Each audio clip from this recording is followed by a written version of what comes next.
ഇലഞ്ഞി ഇലഞ്ഞി saint Peter's higher secondary സ്കൂളിൽ കേരള സർക്കാർ പൊതുവിദ്യാഭ്യാസ വകുപ്പ് നിർദ്ദേശിച്ച കൂടെയുണ്ട് കരുത്തേകാൻ പദ്ധതിയുടെ ഭാഗമായി 1ാം വർഷ +1 വിദ്യാർത്ഥികൾക്കായി വരവേൽപ്പ് 2025 പ്രവേശനോത്സവം സംഘടിപ്പിച്ചു. നവാഗതരായ വിദ്യാർത്ഥികൾക്കൊപ്പം അവരുടെ രക്ഷിതാക്കളും പ്രസ്തുത പരിപാടിയിൽ പങ്കെടുത്തു. School manager very reverend father Joseph Edathumparambil അധ്യക്ഷത വഹിച്ച യോഗത്തിൽ ന്യൂസ് 18 കേരളയുടെ അസോസിയേറ്റ് എഡിറ്ററും കൊച്ചി റീജിയണൽ ബ്യൂറോ ചീഫുമായ ശ്രീ ടോം കുര്യാക്കോസ് മുഖ്യപ്രഭാഷണം നടത്തി. സമകാലിക സമൂഹത്തിൽ വിദ്യാർത്ഥികളും രക്ഷിതാക്കളും തമ്മിലുള്ള ആത്മബന്ധത്തിന്റെ ആവശ്യകതയെക്കുറിച്ച് അദ്ദേഹം സൂചിപ്പിച്ചു. അധ്യാപക പ്രതിനിധി ശ്രീ ജെയ്സൺ സെബാസ്റ്റ്യൻ സ്വാഗതം ആശംസിച്ച പ്രസ്തുത സമ്മേളനത്തിൽ Elanji gramapanchayat president Shrimati Preethi Anil, ward member Shri Sumon Chellappan, headmaster Shri Thomas Mathew, PTA president Shri Jees Isaac എന്നിവർ ആശംസകൾ അറിയിച്ചു.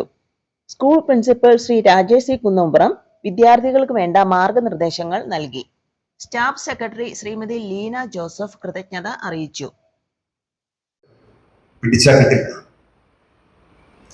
പല രീതിയിലുള്ള പുറത്ത്, നമ്മുടെ കോളേജിന് പുറത്ത്, സ്കൂളിന് പുറത്ത് നമ്മളെ ആകർഷിക്കാൻ വേണ്ടി പല ഘടകങ്ങളും കാണും. പ്രണയം, പ്രത്യേകിച്ച് ഈ സോഷ്യൽ മീഡിയയുടെ ഒരു അതിപ്രസരമുള്ള ഇൻസ്റ്റഗ്രാം അക്കൗണ്ട് ഇല്ലാത്തവരൊന്ന് കൈവെക്കുവോ? അപകടം മാത്രം ഒന്ന് തിരിച്ചറിഞ്ഞാൽ മതി.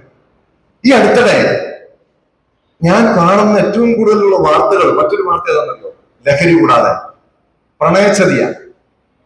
നിങ്ങൾ ജീവിതത്തിൽ പോലും കണ്ടിട്ടില്ലാത്ത ഒരാള് വന്ന് ഇഷ്ടാന്ന് പറയും, ചാറ്റിംഗ് ആയി, പിന്നെ പല രീതിയിലുള്ള ചീറ്റിങ്ങുമായി.